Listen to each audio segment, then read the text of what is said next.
So here we are at Wycombe Airpark Yep. for this year's, the first actually, of this year's Private Flyer Fest. Looking around very quickly, there's a whole range of aircraft here. It's quite packed from an exhibitor point of view. It is, isn't it? Loads of aircraft. If you look that way, there's loads of cars and loads of golf clubs and stuff, but who gives a about those?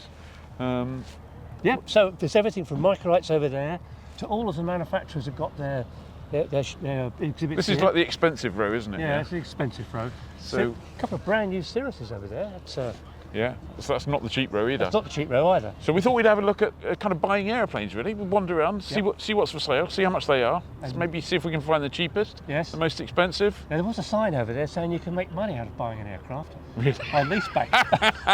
Robin DR401, a wooden aircraft. This one's so new, it's still got the plastic on the seats, or at least, I don't know, maybe there's people in it who got dirty trousers, who knows. Classic crank wing, built in Dijon d'Arrois, and here's the man himself, Stephen Bailey, with Jenny Bailey. Hello, Jenny. Hello, Steve, how are you? Yes, I'm good. And you? Yeah, jolly good. We're just having a quick wander around, trying to find the cheapest and the most expensive airplane at the show, apart from anything else. I'm guessing this is neither of those. It's definitely not the most expensive airplane at the show. It's definitely the best. It's definitely the best, is it? Roughly speaking, ballpark, I realise how long's a piece of string on a question, but how much is one of these going to cost? Okay, well, the base price of the 155 CDI is €300,000. So a decent VFR fit will probably be about 320, 330. An IFR fit will be a bit more, obviously. And if you want something that is fully loaded with TAS and autopilot and all the goodies, then you're looking at just over €400,000 ex-VAT. So, I mean, that's clear. I mean, €400,000 is a huge amount of money to people like me, because I'm in publishing and we can barely afford a dinky car. But I understand that, yes. it is tough. It is tough. But I mean, in terms of certified 4-seat aircraft, that's pretty great, good value, isn't it? Yes, it is indeed. I think it's probably the best value certified 4-seater on the market. So I'm here with Mike Miller-Smith of Airability, and we're going to have a quick chat about the Grob G109 Able. So how's the project going, Mike? Hi Dave, well I'm pleased to say that it's still going. It's been a challenge going through COVID and with all the issues in the industry around supply chains and things like that. You know, as you can see, the airplane behind us, operating every day for Airability, changing the lives of disabled people. And this summer we will be starting production in the UK. So we will actually be building the aircraft with kits, with support from Grob, to get more flying, both for the charity and make them available to everybody else that would like one. Yep. So the charity's going great guns at the moment. How's this particular aircraft fitting in? Well, we love the airplane. It's got a great history as you know, in the Air Cadets training people to fly. Very robust, very cheap to operate, very sustainable, very environmentally friendly. So yeah, everyone loves it. So one other thing we're working on this summer is the certification of the disabled hand controls. So we're working with Gamma to do that. So later this summer, this aircraft will be fitted with the certified hand control, so people with lower limb disabilities like paraplegia will also be able to operate as P1 and get their licence in the aeroplane. That is fantastic, Mike. And are these controls, can they be removed for able-bodied pilots? Yes, that's right. So if you don't need the controls, they can be removed and stowed out the way. So so whatever the challenge, whether you use conventional controls or the disability controls, it's a quick changeover between the two. That sounds a wonderful project for some flying clubs around the UK, because obviously not everybody can come down to Blackbush to where Airability are based. Yeah, one of the things hopefully the aircraft will give us the capability to do is to go to new regions in the UK.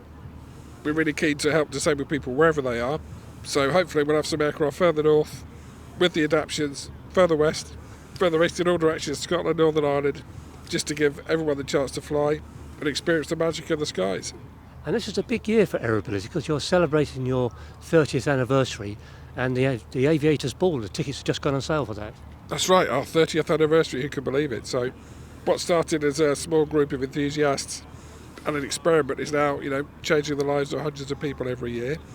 It's great to celebrate it with some events this summer. Check our social media to find out more. And of course the Aviators Ball on the 18th of November at the Hilton T5 this year. New venue, which will be fun. And there'll be some surprises at that event as well. Well, great. Well, thanks for talking to us, Mike. As you know, at Flyer, we just love Airability, and it's a tremendous charity. Thank you. We really appreciate your support. Thanks, Dave. Hey, look who we found. Philip, how you doing? How's the used market at the moment? We're on a quest. We're looking for the most expensive, the cheapest, fastest, that kind of thing. So how's the market? Market's coming down a little bit off the highs of a year ago, but still there's demand.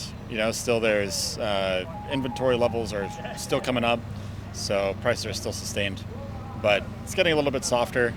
And prices are starting to come down.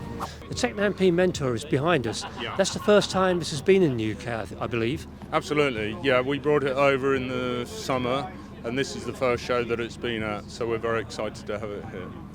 So are you aiming this at flight training schools? Yeah, Tatnam's look at the market, and they think 90% of sales will be at the flight schools. So yes, we're looking very much. We've already sold it to some flight schools, and we're looking forward to more sales in the future. So why would a flight school consider this particular aircraft?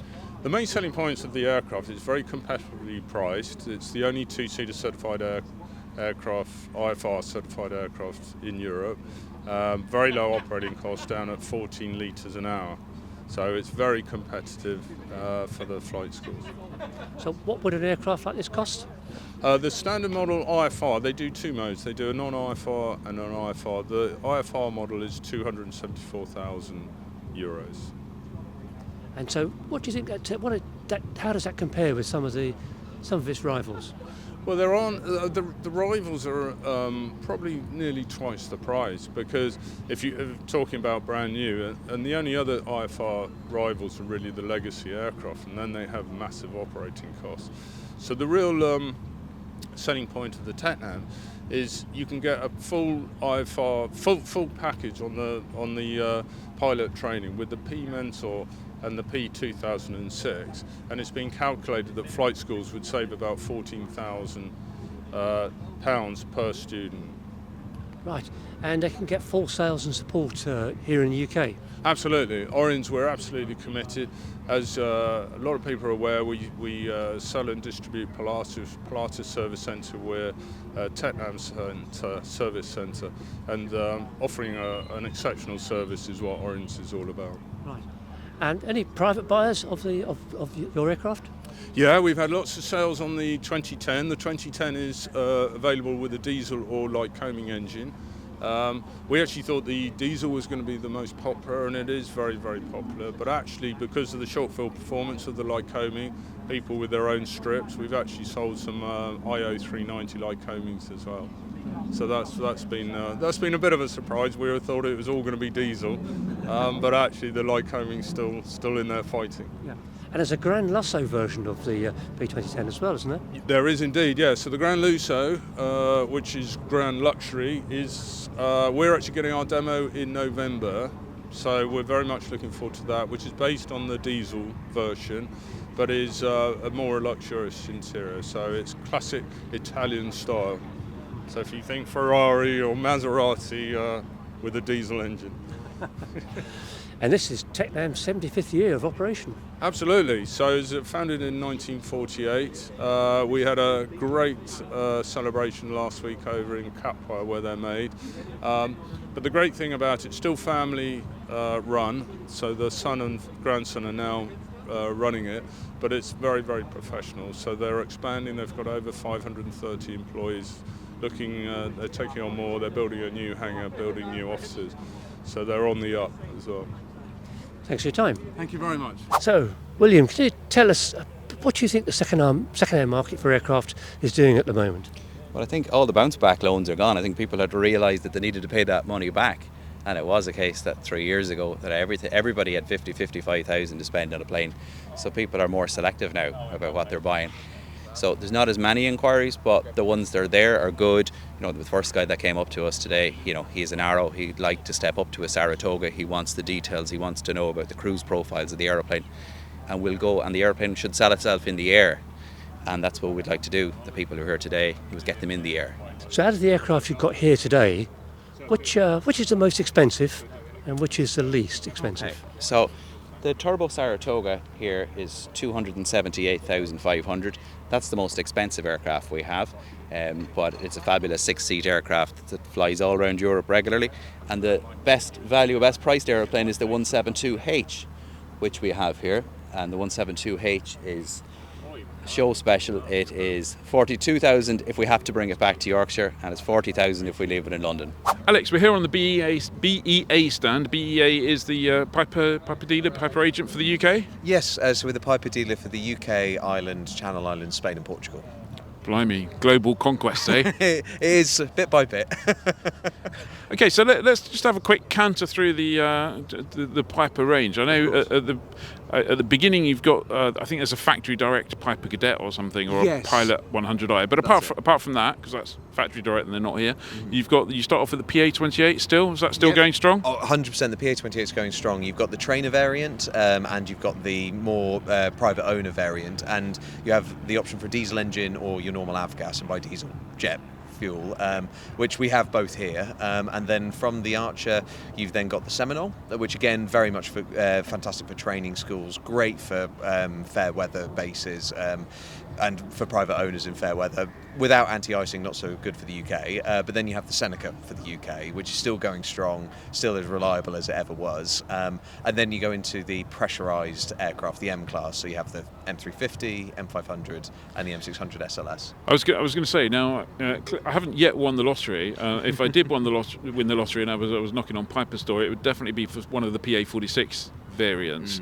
So I guess the is the M350 still around, which is Yes. the M350 is the piston version. That's so you kind of correct, get cabin class, nice steps to climb up and sit in the club seating and pressurised. Exactly that. And then you go to M500. Is it? correct, Which yeah. is effectively what we used to call the Meridian. That's, yes, kind of exactly. thing. Yeah. And then the M600, which must have possibly one of the most beautiful wings in general aviation. yeah. Just a lovely, lovely wing.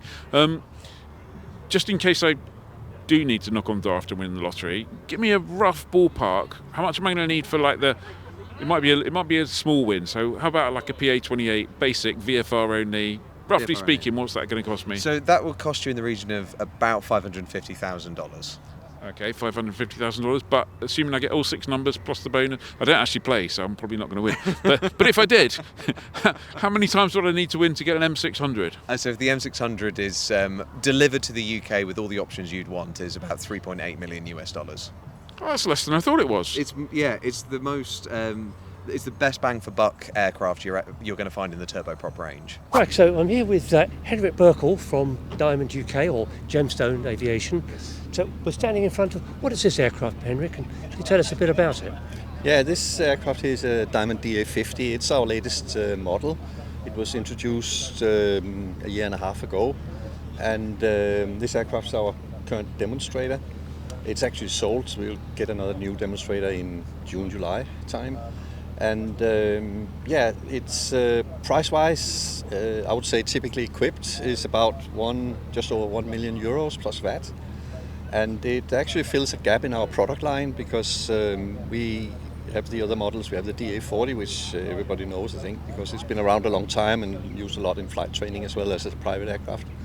And the DA42, which we don't have here on the show, unfortunately this time, but we have the DA62, which is our latest twin, parked further down the line, and that has been extremely popular. We can see that in the lead times, unfortunately, for the DA62 is very, very long. Whereas the other models, because of the way the factory is laid out and the production lines are laid out, we can actually deliver a little bit quicker than the DA62 at the moment. But a DA62 nowadays costs in the area, fully equipped, about 1.5 million. And if you look at the DA40, the prices start at just over €500,000 plus VAT. So if I was to order a DA40, that's a single engine aircraft, when would that arrive? That'll probably arrive January, February 2024. Right. So about 9 months from now. So is a DA40 still popular with flying schools? It is, yeah. Diamond has been very successful selling them to big fleets, to some of the big international flying schools, and of course also to some of the local flying schools. We see a lot of them flying here in the UK for that purpose. The DA40 NG in particular is extremely popular because it has the upgraded version of the Garmin 1000, the NXI, and it's a very solid aircraft and well proven. It's a mature aircraft now in the industry. So the DA50 behind us, that's really competing with something like a Cirrus SR22, isn't it? Why would you consider this over a Cirrus? Well, there's a couple of things. We don't really build aircraft just to compete with other manufacturers. We build aircraft because we think there is a market for it. And we hear that there are people who want a single-engine aircraft with a powerful engine, preferably running on jet fuel, and with retractable undercarriage. And this is what we got. So we got a 300 horsepower Continental V6 turbo diesel, twin turbo diesel, running on jet fuel.